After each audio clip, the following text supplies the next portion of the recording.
Freya knelt on the cold sand, tears streaming down her face as the sea before her split into two towering walls of water, revealing a path of shimmering stones. Behind her, the old Skald Rafn raised his trembling staff, pointing at the phenomenon. Ragnarök, he whispered, the beginning of the end.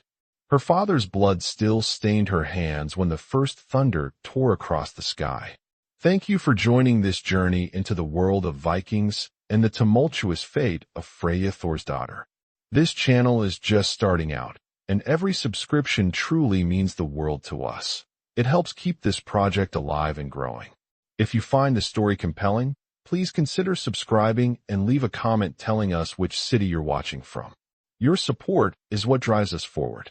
The dawn crept slowly over the village of Ravnholm, its pale light stretching cautiously across the fjord, painting the sleeping world with muted hues of pink and gold. The air was crisp, biting in its chill, but carrying the faint promise of a spring yet to fully awaken. A thin veil of mist lingered over the water, swirling gently where the sea met the rocky shore. The scent of salt and pine mingled with the distant smoke from wood fires igniting in the hearths of scattered cabins. Here, amidst the rugged cliffs and dense forests of the northern lands, life followed the rhythms of the earth and sea, ancient and unyielding. In the heart of this isolated settlement, the village of Ravnholm stirred to the soft sounds of morning. The wooden houses, weathered by relentless winds and seasons of storm, sat tightly clustered along winding paths carved into the earth. Smoke curled upward from chimneys, weaving into the cold air like silent prayers. The wooden docks creaked under the weight of fishing boats, their sails furled and nets neatly stacked, awaiting the day's labor. Freya Thorsdóttir stirred within the sturdy walls of her family's longhouse. The flickering light of a dying hearth cast dancing shadows across the rough timber beams, revealing the tender curve of a young woman's face. 17 winters had sculpted her into a figure both delicate and resolute. Her golden hair, tangled and soft, spilled over her shoulders in disarray from restless sleep, strands catching the faint glow like threads of spun sun. Her skin, pale as the mountain snows, held a faint warmth, flushed from dreams she had not yet forgotten. The room was simple but filled with the quiet dignity befitting the daughter of a jarl. Linen curtains hung loosely, shielding the rough glass of a small window that framed the awakening fjord beyond. A wooden chest rested against one wall, its surface carved with intricate runes that told the story of her family's lineage, a proud history steeped in honor and blood.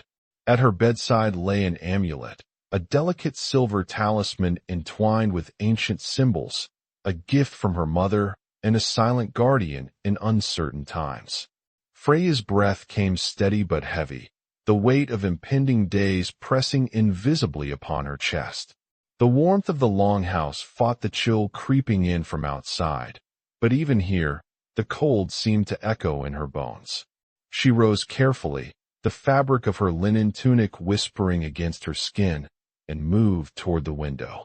Her eyes traced the silhouettes of fishermen already preparing for the morning's catch, their hands deftly repairing nets and coiling ropes, faces etched with the hard lines of a life at the mercy of the sea. A distant cry of a child broke the quiet, laughter carried on the wind as small feet pattered over stones and dirt.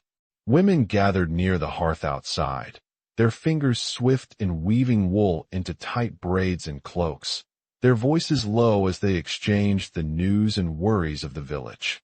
The pulse of daily life beat steadily against the looming shadow that had begun to creep into their days, an unease not yet named but felt in the tremor of the earth, the restless gaze of the ravens circling above. Her father's voice cut through the morning calm, rough yet steady as it echoed from the main hall. Thorvald, the jarl of Ravnholm, was a towering presence, his broad shoulders and battle-hardened frame seeming to fill the space with unspoken authority. His blonde hair, streaked with gray, was tied back in a warrior's knot, and his beard bore the marks of countless winters.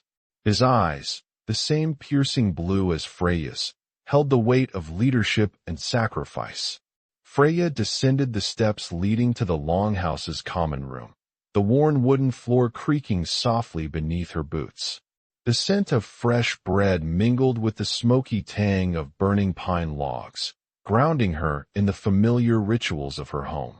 Her mother moved about the hearth, kneading dough with hands skilled by years of care and tradition, casting a glance toward Freya that was equal parts worry and pride. At the center of the room, Thorvald sat sharpening his sword with deliberate strokes, the steel glinting in the firelight. Across from him, Rafn, the village's ancient Skald, leaned heavily on his carved wooden staff. The old man's eyes, pale and piercing, seemed to see beyond the walls of the longhouse, into realms where mortals dared not tread. Their conversation was low, imbued with a weight that pressed on Freya's spirit even from across the room.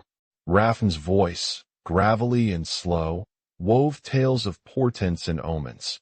Unusual flocks of ravens gathering ominously, strange dreams that unsettled the hearts of the villagers, and the restless tides that spoke of change. The gods stir uneasily, Rafn murmured, tracing his fingers over the rune carvings on his staff. The winds carry whispers of shadows that creep closer with each breath.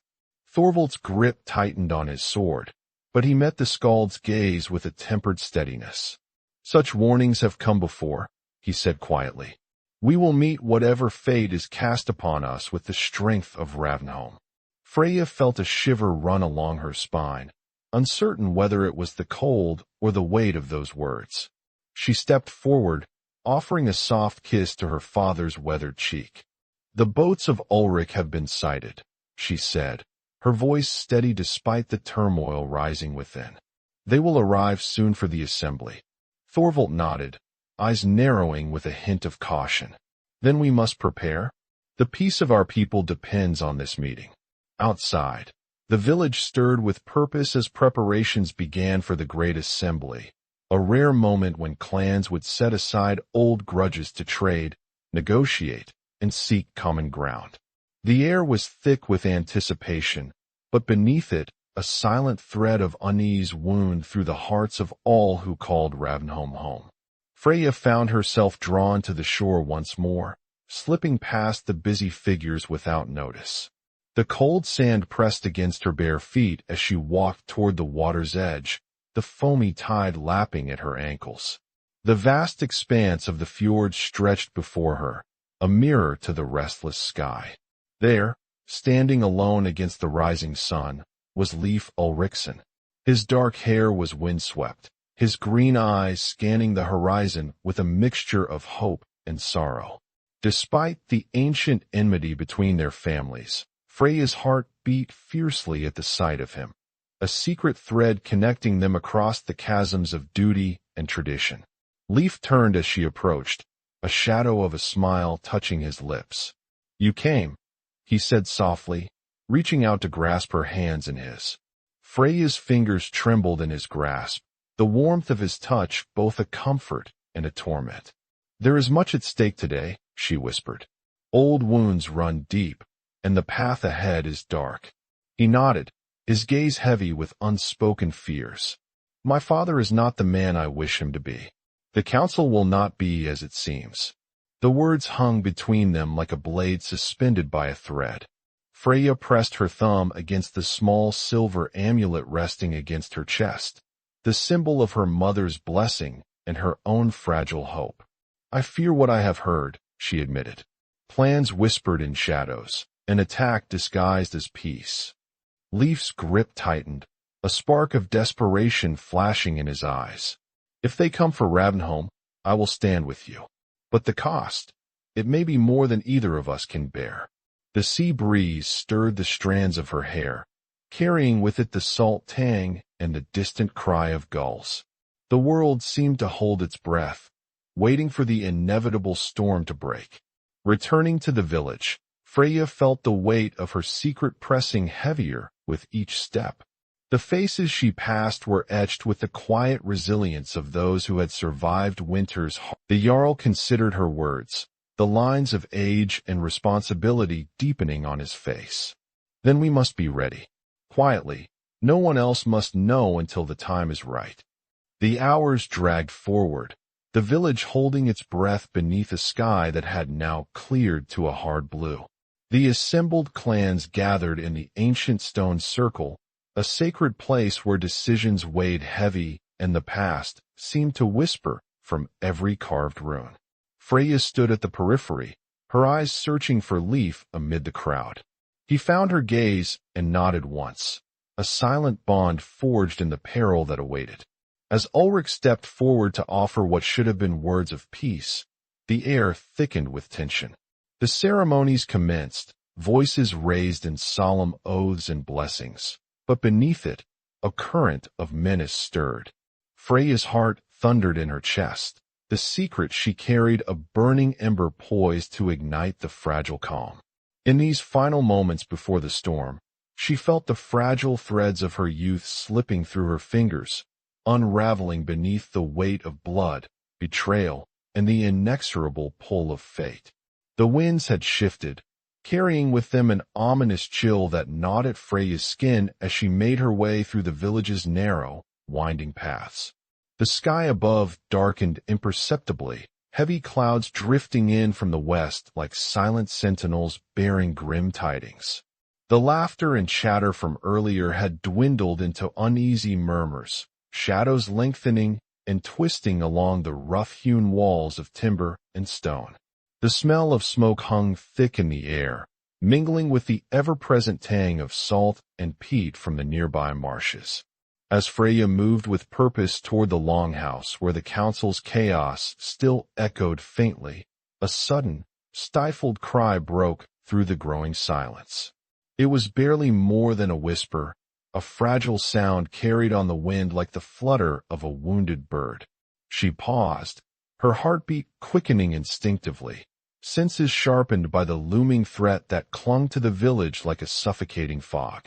The sound came again, this time more urgent, faint footsteps stumbling hurriedly over rough stone. Turning toward the source, Freya's sharp eyes caught a glimpse of a small figure darting between the cabins, cloaked in tatters and shadow. A boy, no older than 9 winters, his face streaked with dirt and fear.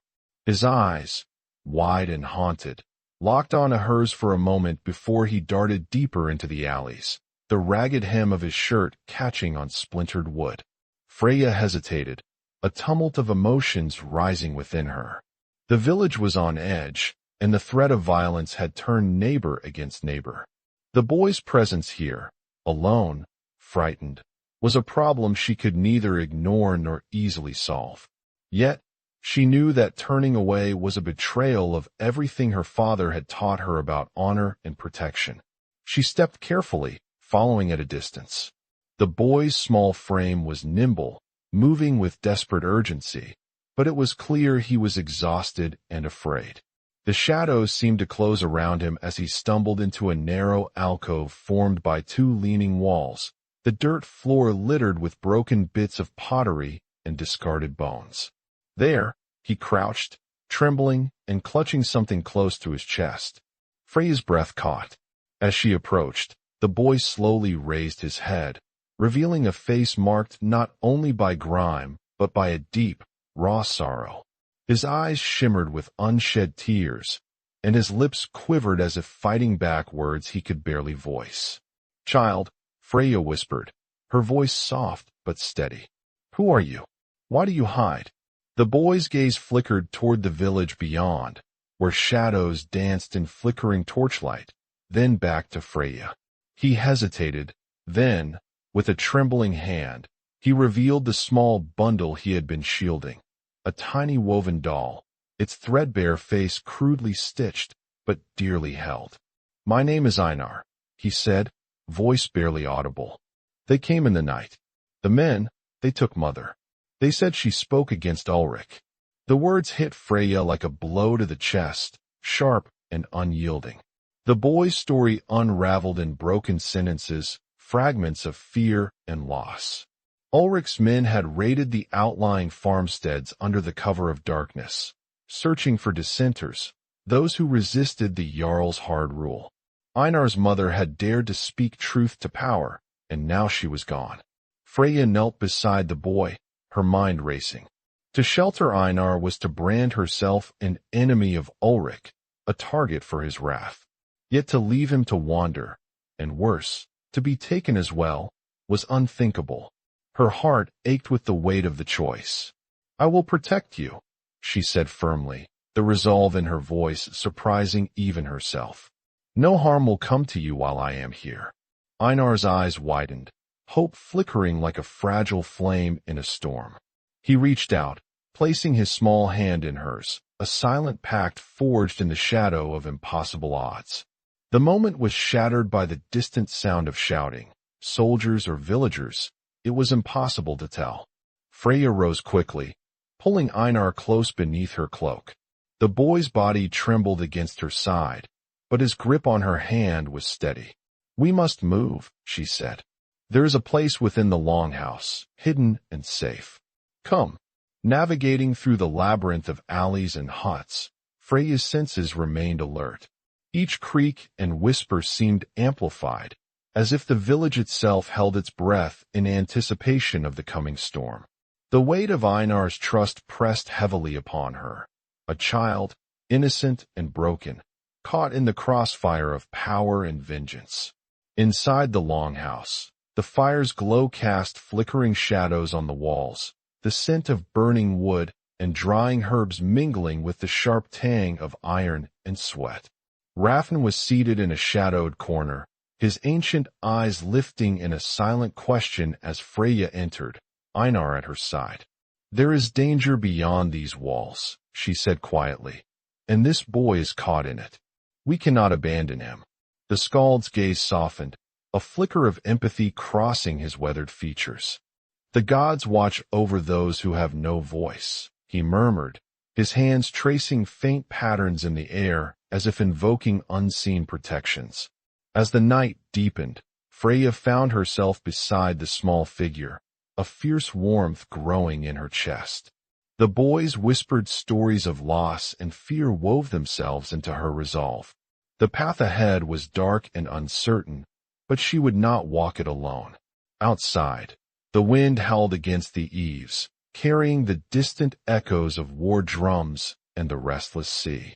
Within the longhouse's sturdy walls, a fragile sanctuary had formed, a promise of protection amid the gathering storm. Freya's gaze drifted toward the window, where the moon cast a pale silver light on the restless fjord. The divided sea still called to her, its ancient power waiting. But for now, her duty lay here, with the vulnerable, the lost, the innocent. And with every breath, she vowed to stand against the tide that threatened to drown them all. Freya moved swiftly but cautiously through the darkened village streets, her grip firm yet gentle on the small hand that clung to hers. Einar's frail body trembled beneath the coarse wool of her cloak, and her breath caught at the fragility of his presence. So young, so weighed down by a sorrow that seemed far beyond his years.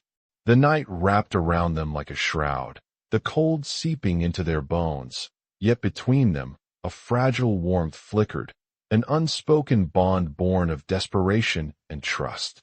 The longhouse loomed ahead, its broad wooden walls weathered by many winters, a fortress against the harsh northern elements. Freya's eyes scanned the shadows cast by flickering torchlight, wary of unseen eyes or lurking dangers.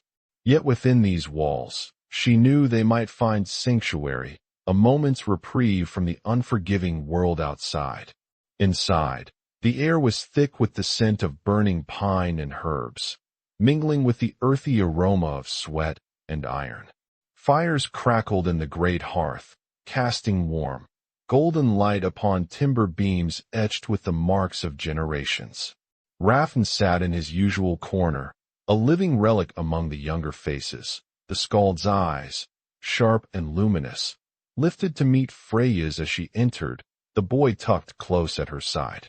Without a word, the old man nodded, a gesture heavy with understanding, and Freya felt the weight of silent expectation settle upon her. She let on. They sat in silence then, the crackling fire filling the space between them. Freya's thoughts churned, haunted by the boy's whispered tale, his mother taken, his home burned, the cruel shadow of Ulrich's wrath stretching wide and merciless. She knew these walls could not hold back that darkness forever, but for now, they were a barrier, a fragile line drawn in the sand. Gently, she produced a small cloth from her satchel, dipped it in warm water heated over the hearth, and knelt before Einar once more. Tenderly, she wiped the grime and dried tears streaking his face. The boy flinched at first, and used to care or kindness, but as the warmth of her touch seeped through, his muscles relaxed, and a weary sigh escaped him. "You are safe here," Freya murmured, her voice steady yet laced with a fragile promise. "For as long as I stand, no harm will come to you." Einar's eyes searched hers, vulnerability giving way to a fragile trust. He spoke then, his voice barely above a whisper. "They said I must forget who I am." The words hung heavy between them, laced with a sorrow that pierced Freya's heart. She reached out, fingers brushing the boy's wrist where a faded tattoo, a simple spiral rune, peeked from beneath the sleeve. A mark of his clan, or perhaps a secret kept by his mother, a fragment of identity clinging to his skin like a talisman. "No," Freya said firmly. "Who you are is sacred. It is your strength." The boy nodded slowly, a faint tremor of resolve surfacing amid the shadows of his pain. Without thinking, he produced from his pocket a small carved wooden charm, a bare, rough-hewn and worn smooth by countless fingers. He pressed it into Freya's palm, eyes wide with silent plea. "It belonged to her," he said softly. "My mother's. It will protect me now." Freya closed her fist around the talisman, feeling the weight not only of the wood but of the history it carried. She looked up, meeting his gaze, and saw there the flicker of a courage born not of innocence, but of survival. Long moments passed in quiet communion. Words were scarce, but the language of shared pain and fragile hope spoke volumes.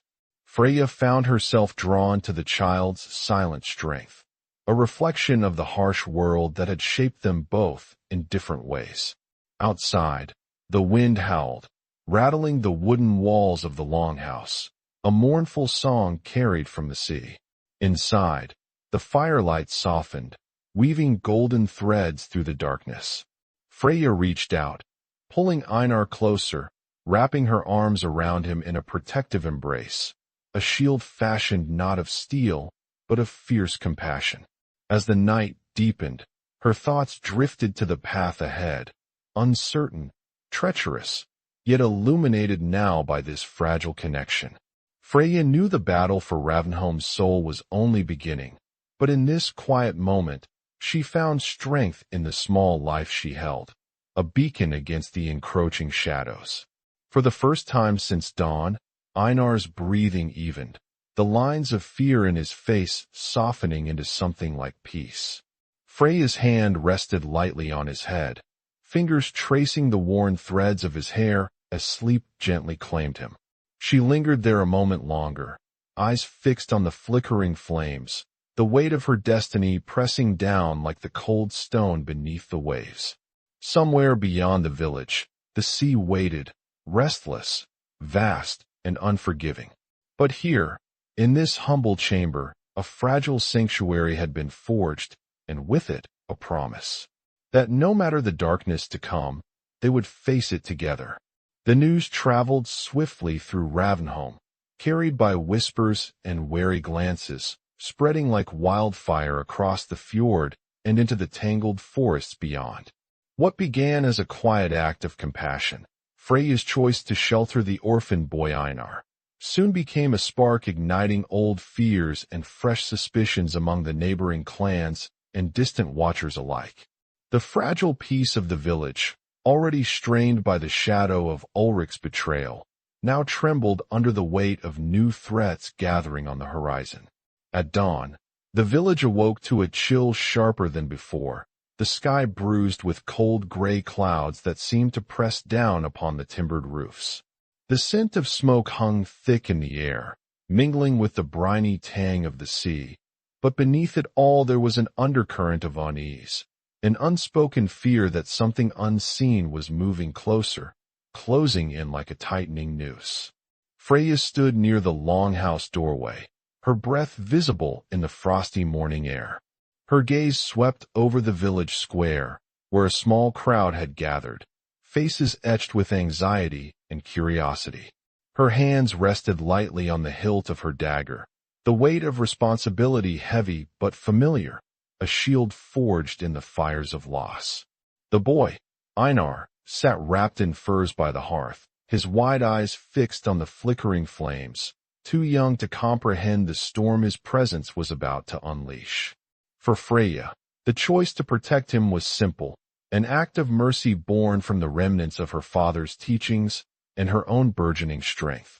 But the world was not so kind, and soon the consequences of that choice would demand a price.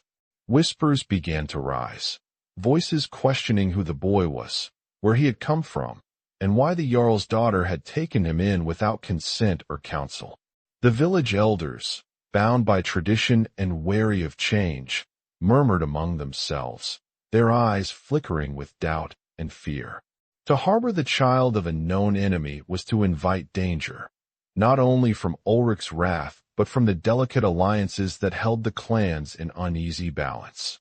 One by one, neighbors approached Freya, their expressions guarded. Some offered quiet support, but many carried veiled warnings. "You bring a shadow to our doorstep," murmured Sven, a grizzled fisherman whose weathered face bore the scars of years at sea. "Ulrich's men will not forget. The boy is a beacon to their spear." Freya met his gaze steadily. "He is no threat. He is a child. We owe him safety. But the clans will see it as a challenge," replied another, a woman named Ingrid, her voice tight with worry. "Our enemies watch closely.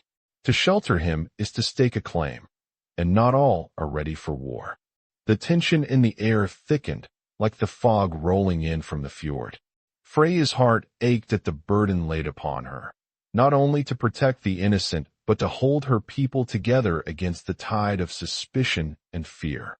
Beyond Ravnholm, across the jagged hills and dense woods, the news had reached ears both friendly and hostile.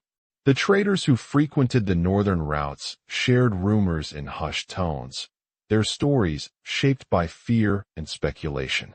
Among these whispers, one name surfaced repeatedly: Freya Thorsdóttir, the young jarl's daughter, now marked by the gods and burdened with a destiny dark and uncertain.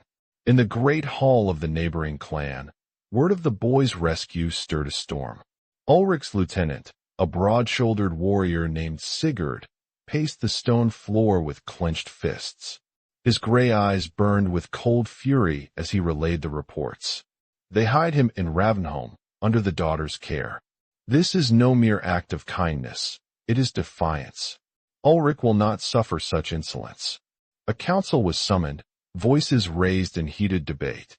Some urged immediate retaliation, to strike swiftly and crush any spark of rebellion before it could grow. Others counseled patience, wary of igniting a war that could consume them all. Yet beneath their words, a dark current surged, a hunger to reclaim honor and power lost in the shadows of past defeats. Meanwhile, within Ravnholm, Freya's days grew heavier. The weight of leadership pressed down upon her like the winter sky, gray and unyielding. Her nights were restless, haunted by dreams of the sea's endless depths and the thunderclap that had shattered her world. The marching footsteps of enemies unseen echoed in her mind, each beat a reminder that safety was fleeting. Rafn, ever the ancient guardian of lore, remained by her side, his pale eyes reflecting the flickering firelight as he whispered of omens and portents. "The gods watch, Freya," he murmured one evening, his voice low and grave. "Not all who seek justice walk the same path. The shadows lengthen, and not all who approach bear goodwill." Freya nodded, her fingers tightening around the worn silver amulet resting against her chest, the last gift from her mother, a talisman of protection and hope. As days passed, the pressure mounted. The boy's presence was no longer a secret, and with it came the dangerous attention of Ulrich's spies, lurking in the woods and shadowed corners, reporting every movement back to their master. Threats whispered in the night, challenges carved into the bark of trees, warning signs meant to intimidate and fracture the fragile resolve of Ravnholm. Freya found herself caught between worlds, the fierce loyalty to her people and the compassion that bound her to the boy who carried the scars of war and loss. Each decision balanced on a razor's edge, where one misstep could unravel everything. In quiet moments, she sought counsel from Rafn, whose wisdom bridged the mortal and divine. "Is there no way to protect both?" she asked him one night, the flickering flames casting shadows on her pale face. "To shield the innocent without inviting destruction?" The old Skald's gaze was steady, yet filled with sorrow. "The gods do not promise ease, child. Justice demands sacrifice. Your heart is a battlefield where love and duty clash. You must find the strength to walk that path alone, or be consumed by the storm." Outside, the wind whispered through the trees like a mournful dirge, carrying the distant thunder of horses' hooves and the faint glint of steel in the dawn's early light. The enemies were coming, their steps echoing across the frozen ground.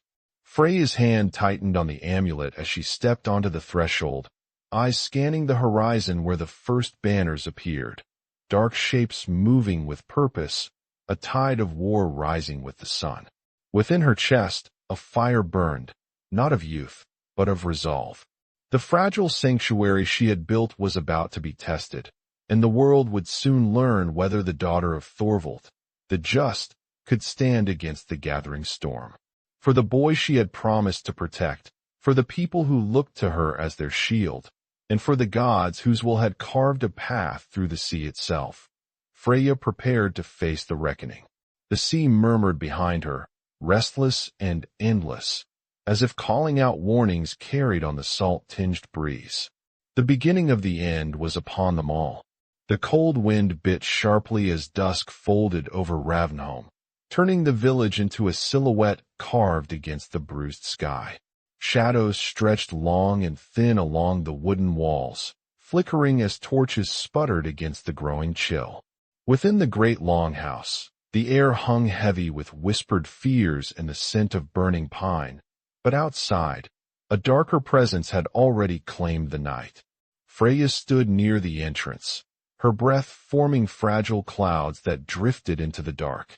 Her hands clenched the silver amulet at her throat, fingers tightening around the worn metal as if drawing strength from its ancient power. Beside her, Einar trembled, still too fragile to understand the storm gathering beyond the walls, but aware enough to cling to her side with desperate hope.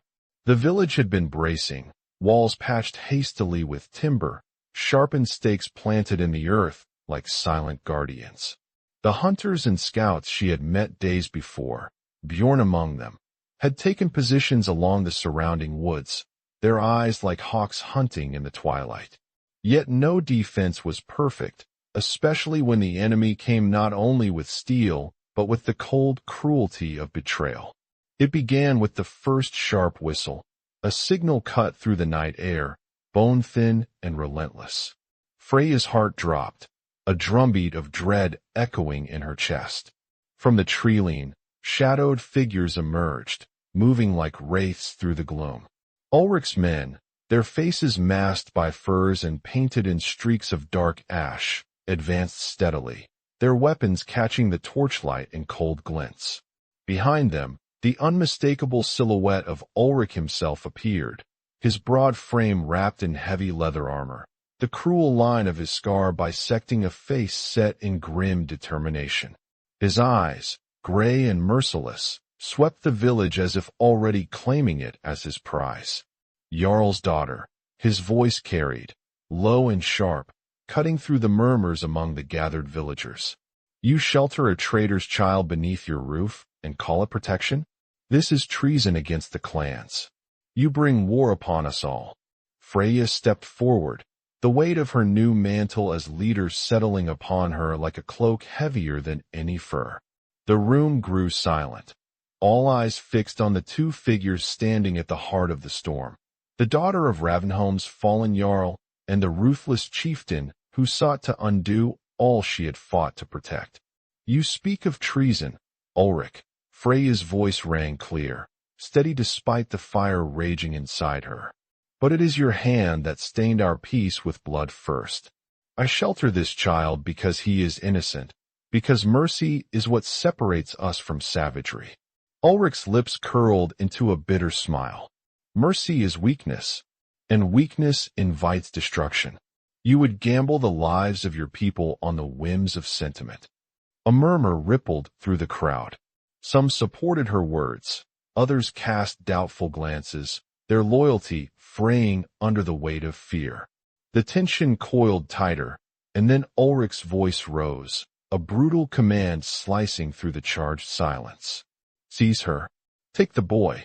Steel sang as warriors surged forward, a wave of motion breaking the fragile stillness.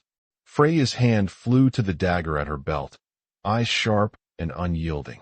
Beside her, Bjorn and the other hunters moved to intercept, their blades flashing in the torchlight. The clash was sudden and fierce, the longhouse becoming a battleground where every step was a fight for survival. Freya's heart pounded as she parried and struck, her mind a whirlwind of anger and desperate clarity. This was no longer just the defense of a child or a village. It was the defense of all she held sacred. In the chaos, Einar was swept to safety by a circle of villagers, their faces drawn tight with determination. Freya's gaze locked onto Ulrich, who moved with the cruel precision of a predator. Their swords met, steel grinding in a dance both ancient and deadly. You thought you could defy me and live, Ulrich snarled, pressing the attack. But this ends tonight. Freya met his blows with fierce resolve, each strike a declaration of all she refused to let fall, her father's honor, her people's future, the fragile hope nestled in Einar's trembling hands. But even as she fought, her mind raced, plans weaving in the shadow of the battle. She could not win outright. Ulrich was too powerful, his men too numerous. The only hope lay in forcing a reckoning, a judgment that would turn the tides beyond mere swordplay. Amid the din, Rafn's voice rose, a chant carried over the clamor, weaving ancient runes into the night air. His staff glowed faintly as he invoked the gods, calling upon ancestral justice to judge the battle's course. The warriors hesitated, caught in the web of the Skald's words, their anger momentarily tempered by reverence. Freya seized the moment. "Let the elders judge," she called, raising her voice above the roar. "This conflict will not be settled in blood alone."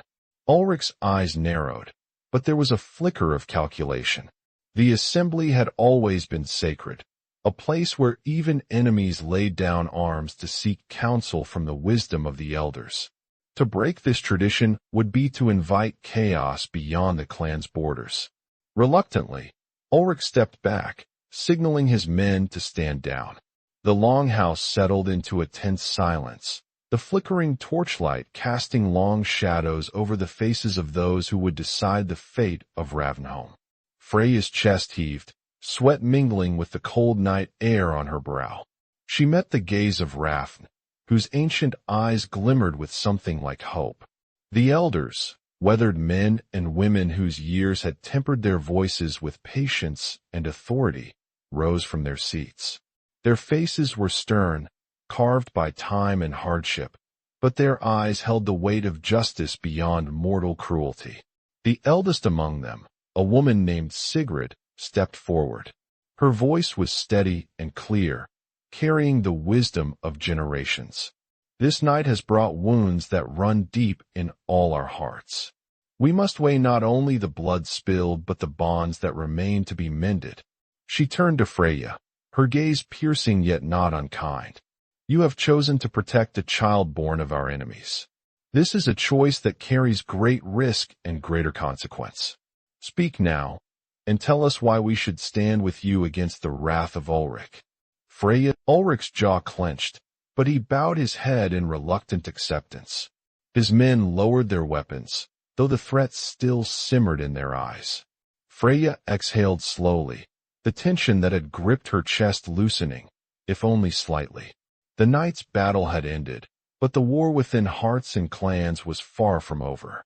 As the assembly dispersed, Rafn approached, his staff tapping softly against the wooden floor. "The gods have shown mercy tonight," he murmured, "but the path ahead will be shadowed with trials. You carry their will now, Freya. Tread carefully, for not all who watch from the dark wish you well." Freya met his gaze, the weight of her new role settling in like the cold sea mist outside. "I will walk the path," she replied, "not as a child anymore, but as the protector of Ravnholm. Whatever comes, I will face it." Beyond the longhouse walls, the sea whispered again, restless and eternal, a reminder that even the greatest storms must eventually break, giving way to uncertain dawns. And so, beneath the watchful eyes of gods and ancestors, Freya Thorsdóttir embraced the burden of her destiny, knowing that the beginning of the end had come, but so too had the chance for a new beginning. The dawn light filtered quietly through the narrow window slits of the longhouse, painting muted patterns of gold and ash across the worn wooden floor. Within the chamber, the air was heavy with the scent of burning pine and dried herbs, mingling with the faint, raw traces of sweat and sorrow. Freya stood near the hearth, her blue eyes fixed on the flickering flames, the warmth struggling to penetrate the cold ache that had nested deep within her chest these past days. Einar sat silently beside her, wrapped in furs that barely masked the thinness of his frame. His green eyes, still swollen from restless nights, held a fragile flicker of something new, a spark that had not been there before. He was no longer the frightened child who had stumbled into her life at the brink of war. Something had shifted, quietly but irrevocably. For days, the village had held its breath. The fragile truce brokered at the great assembly was tentative at best, a slender thread stretched taut between old wounds and wary hope. Yet, beneath the surface, the currents of suspicion still swirled. Freya could feel it in the way some villagers averted their gazes, and hushed conversations cut short when she approached. Even within the circle of her closest allies, the shadows of doubt lingered like ghosts that refused to be banished. But now, as the first true light of morning bathed the longhouse in gentle warmth, there was a subtle change in the air. Word had come during the night, news that rippled outward like a stone cast into still water. A group of hunters from a distant clan, once rumored to be foes, had arrived at Ravnholm's edge. They brought with them an unexpected gift, a band of warriors, their faces grim but eyes steady, pledged to aid Freya's cause. Bjorn, the towering leader of the hunters, had come to stand by her side once more, his presence a silent testament to alliances forged in fire and blood. His voice, low and steady, had carried a rare note of respect when he spoke in the council. "Your heart has not betrayed your people, nor your people you. We will stand with you, Jarl's daughter, for the storm gathers beyond the horizon. But here, we make a stand." Freya's fingers tightened around the silver amulet at her throat, a token of her mother's wisdom and her own burgeoning strength. The weight of leadership pressed upon her like the very stones beneath their feet, yet there was a stirring within, a resolve tempered by loss but refusing to yield. The boy beside her shifted slightly, and she looked down to see Einar's gaze locked on the fire. Slowly, he turned his head, meeting her eyes with a cautious trust. "I want to help," he whispered, his voice still weak but steady. "For you, for Ravnholm." Freya knelt beside him, her hand reaching out to rest gently on his shoulder. The gesture was simple but profound, a bridge between two souls entwined by fate and hardship. "You already have," she said softly. Your courage is a light in this darkness. Their fragile bond was more than survival now. It was a promise of redemption, of healing for wounds that ran deeper than flesh and bone. Outside, the village stirred as people prepared for the day's labor. The cold morning air carried the scent of salt and wood smoke, the steady rhythm of daily life a balm against the chaos that had threatened to consume them all. Children glanced curiously toward the longhouse, their wide eyes reflecting the tentative peace slowly rebuilding among the clans.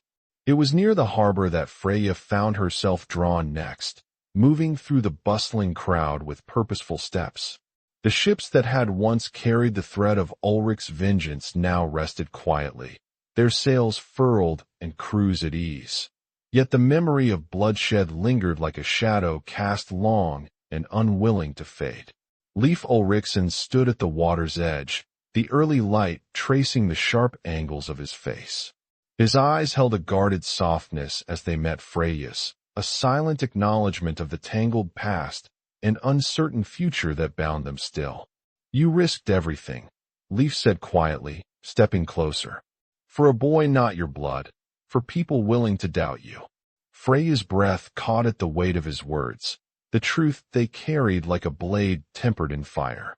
Sometimes, she replied, the blood that binds us is not only of kin, but of shared pain and hope. Leif's gaze softened, though shadows of regret and longing remained. My father will not rest until this is settled. But I see now, your strength is not just in steel, but in the heart. She looked out over the fjord, the sea whispering secrets only the brave dared to hear. The path ahead was uncertain, fraught with dangers both seen and unseen, but in that moment, a fragile alliance was forged, not just between clans, but between souls seeking redemption. As the village gathered in the square later that day, the elders convened once more. The atmosphere was tense, but carried a new undercurrent of cautious hope. Sigrid, the matron among them, raised her voice, steady and clear. Blood has been spilled, yes, but so has courage shown. The boy Einar, once cast as a symbol of division, now stands as a testament to mercy and strength. We see before us not only a child, but the future of Ravnholm. The crowd murmured, faces thoughtful, the old mistrust beginning to soften. Freya stepped forward, her voice carrying the weight of both grief and resolve. We have suffered loss, and we carry the scars. But I ask you, will we choose to build walls of suspicion or bridges of compassion? Let this village be a beacon, a place where even those born of enemies may find refuge and hope. A hush fell over the assembly, the power of her words settling like gentle rain upon parched earth. Then, one by one, villagers stepped forward, fishermen, hunters, mothers with children in their arms, to voice their support. It was not unanimous, for old wounds do not heal overnight, but it was a beginning. Einar, standing beside Freya, met the eyes of the people around him. No longer a shadowed boy haunted by loss, he straightened, lifting his chin with the quiet dignity of one who had found belonging.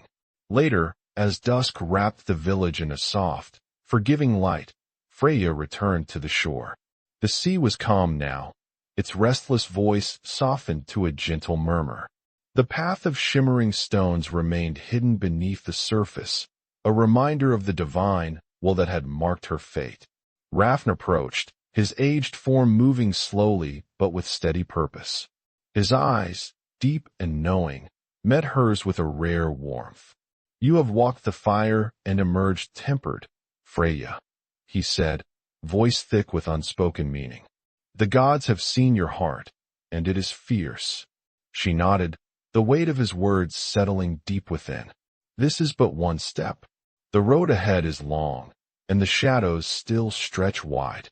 The Skald smiled faintly, the lines of age softening for a moment. And yet, the dawn follows even the darkest night. Freya turned her gaze to the horizon, where the sky blushed with the promise of a new day. The boy she had saved, the people she had sworn to protect, and the love she could no longer deny. All were threads woven into the tapestry of her destiny. In that moment, beneath the watchful eyes of gods and ancestors, Freya Thorsdóttir embraced not only the village square, once a place stained with the echoes of anger and suspicion, now pulsed with the quiet hum of daily life renewed. Farmers and fisherfolk exchanged greetings, their voices blending with the laughter of children weaving through the narrow streets. The scent of fresh pine and smoked fish mingled in the morning air, a comforting reminder that life persisted beyond violence and sorrow. At the heart of this awakening stood Einar, the boy who had come to embody both the village's pain and its hope. His once haunted eyes now shone with cautious resilience. Wrapped in a cloak woven by the village weavers, the rough fabric softened against his skin as he helped a group of children mend fishing nets near the docks. His hands, once trembling with fear, moved with determined purpose, an emblem of survival carved from loss. Freya watched him from a distance, a complex swell rising in her chest. The boy was no longer a mere symbol of mercy or a fragile charge beneath her protection. He was becoming something more, a bridge between old wounds and new beginnings. The villagers had begun to see him not as a shadow of their enemies, but as a thread woven into the fabric of their shared future. The elders, too, had shifted in their stance, wiser now to the power of mercy and unity. Sigrid, the venerable matron whose voice once carried the final judgment, now walked the village paths with a softened gaze. Her presence was a balm, a reminder that tradition need not be a cage but could be a vessel for renewal. During the morning council, held beneath the ancient oaks that had witnessed countless seasons, Freya stood before the gathered assembly. The air was thick with the scent of pine needles and the muted rustle of robes. Faces, once marked with suspicion, now held something quieter, a willingness to listen, to understand. "We cannot undo the blood spilled," Freya said, voice steady but laced with sorrow. "Yet, we can choose what legacy we leave. Ravenholm is more than old grudges or broken oaths. It can be a home where even the lost find refuge, where compassion is a strength, not a weakness." Her words hung in the air, weaving through the assembly like the threads of a new tapestry being spun. There was no grand promise of peace without struggle, no naive hope for an end to all conflict. But there was an honest plea for endurance, for the courage to rebuild even as the shadows lingered. Bjorn, the hunter who had pledged his warriors in the darkest days, stood and nodded. "We stand with you, Freya. Not because the path is easy, but because it is right. The clans may be fractured, but here we find strength." Leif Ulriksson was present as well, his stance less rigid, the hardness around his green eyes softened by the slow thaw of acceptance. Though the scars between their families ran deep, a fragile truce had begun to take root, not just between clans, but within their own hearts. Freya's gaze met his briefly, a silent acknowledgement passing between them, a recognition of shared loss and the daunting task of turning pain into something that might endure. The days that followed were marked by quiet acts of reconciliation. Villagers who once eyed Einar with suspicion now offered small tokens of welcome, gifts of bread, a hand extended in friendship, a shared cup of mead beneath the longhouse's worn beams. The boy, for his part, grew bolder, his laughter mingling with the children's as he learned the rhythms of a life reclaimed. Yet, amidst the slow healing, change had settled deep into the traditions of Ravenholm. The Great Assembly, once a rigid gathering bound by ancient codes and wary distrust, began to shift. Freya, with Rafn's counsel, introduced new rites, ceremonies that honored not just the strength of warriors but the resilience of mercy, the power of forgiveness. The old Skald, his white hair catching the morning light, recited verses not of doom but of renewal, his voice a thread connecting the gods will to mortal hope. One evening, As twilight melted into the soft glow of stars, Freya found herself alone at the shore once more. The sea lay calm, a mirror reflecting the endless sky. The path of shimmering stones, the divine gift that had altered her fate, remained hidden beneath the waves, silent but ever present, a reminder of the forces that had chosen her. Her fingers brushed the silver amulet at her throat, the cool metal warm with memory. It was a relic of her mother's love, a symbol of protection amid chaos. Freya closed her eyes, the salty breeze tugging at her golden braids, and for a moment, the years of turmoil softened into a single thread of quiet resolve. In the distance, a lone raven circled high, its black wings carving silent arcs above the village.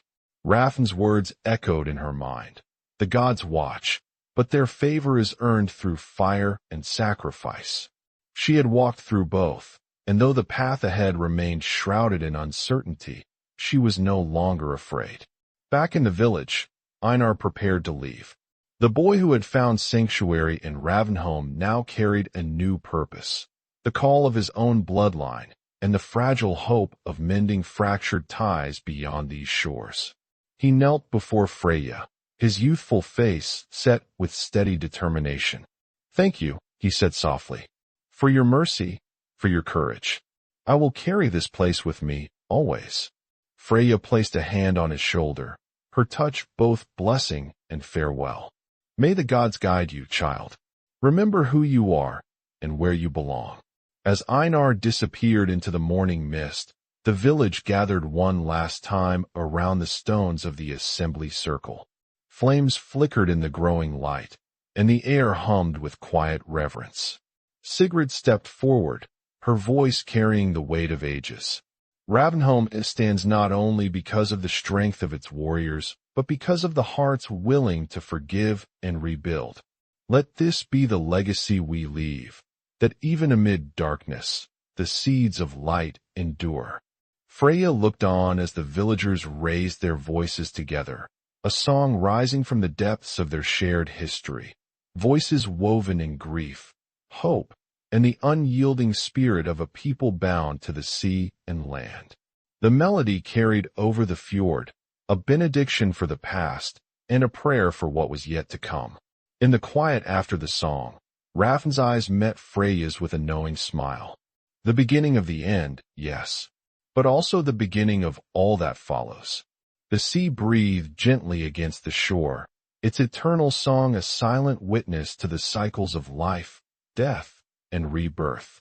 Freya stood tall, the fading light casting long shadows behind her, and in that stillness, she found peace, not the peace of oblivion, but the peace of a warrior who had embraced her fate and the hope it carried. The dawn was breaking. The story of Ravenholm was far from finished. Yet, beneath the endless sky, a new chapter had begun. The dawn's first light seeped slowly through the narrow windows of the longhouse, casting pale gold across the rough timber and worn stone.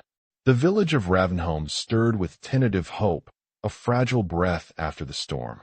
Freya stood quietly near the hearth, hands folded in front of her, eyes tracing the flickering flames as if seeking answers in their restless dance.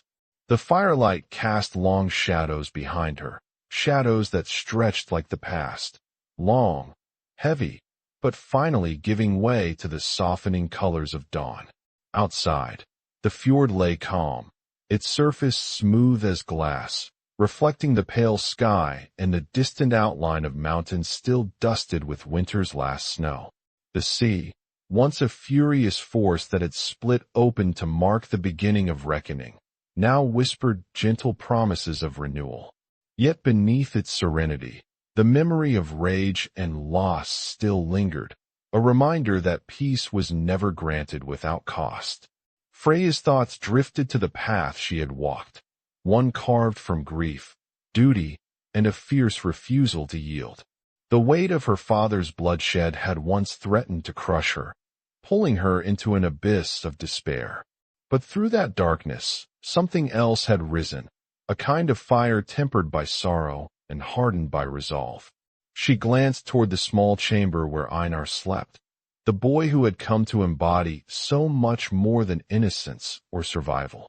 His presence had transformed the village, challenging old fears and offering a glimpse of something new. A future where mercy was not. Rafn approached silently, his ancient footsteps soft against the wooden floor. His eyes, deep and knowing as ever, met hers with a quiet approval. "You have walked through fire and emerged tempered," he said, voice low and steady, as if speaking a truth she already knew. "The gods watch still, but their favor rests upon you now, as long as your heart remains fierce."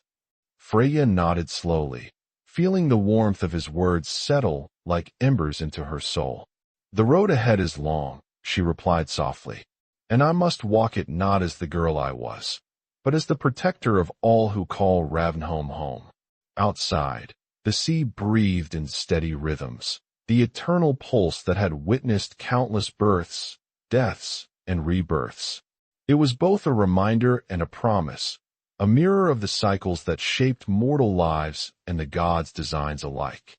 The villagers gathered outside the longhouse that morning, their faces marked by the hardships of the seasons, but softened by the fragile light of new beginnings.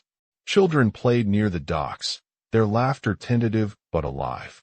The elders spoke quietly, their voices weaving stories of past wounds and future hopes.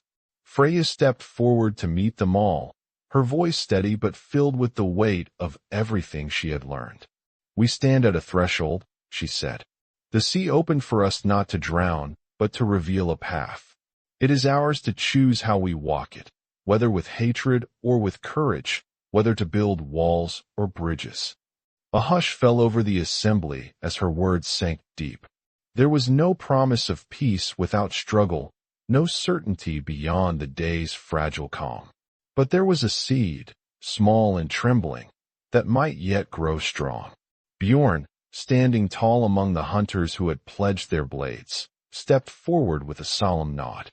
"We will stand together," he declared, "not because the way is easy, but because it is just." Leif, watching from the edge of the crowd, met Freya's gaze once more. No words were needed between them, only the silent acknowledgement of shared burdens and the hope of something beyond old enmities. As the sun climbed higher, casting its light across the fjord and the village, Freya felt a quiet strength rise within her, a strength not born from sword or shield, but from the fierce heart of a protector who had wept as the sea opened, and who now walked forward beneath the watchful eyes of gods and ancestors alike. She would face the days to come, knowing that the beginning of the end was also the dawn of all that followed. And so, in the silence that stretched between the waves and the stones, between the past and what was yet to be, Freya understood at last that sometimes the greatest power lay not in vengeance or war, but in mercy, the courage to protect, to forgive, and to build anew. If this story has stirred something within you, if the tides of fate and honor call to your spirit, join us again. There are more tales waiting in the shadows of the north, stories carved from fire, ice, and blood. Subscribe, leave your mark, and walk this path with us, where every choice carries the weight of gods and men alike. For in that moment between fire and ice, between past and future, the true strength of a Viking's heart is revealed. The sea waits, always watching. If you enjoyed this video, don't forget to subscribe. We're just getting started and we really need your support. And may the gods grant you a legendary life.